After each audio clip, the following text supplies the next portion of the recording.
radio station WXL 46's warning alarm systems. During potentially dangerous weather situations, specially built receivers are automatically activated to warn of the impending hazard. Tests are normally conducted by NOW's National Weather Service every Wednesday between 11 a.m. and 12 noon.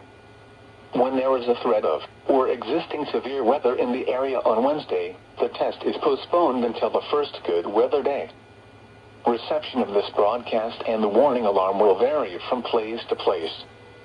This variability, normally more noticeable at greater distances from the transmitter, will occur even though you are using a good quality receiver in perfect working order.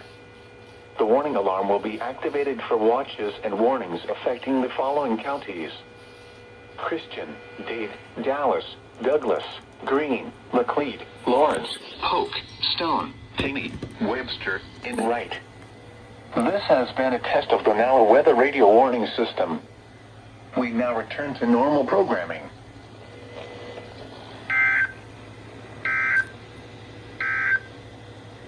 Here is your National Weather Service forecast for southwest Missouri, including the cities of Springfield, Branson, Lebanon, and surrounding communities.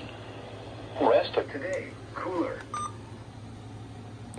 First ever alert on my RunningSnail MD319. Alright.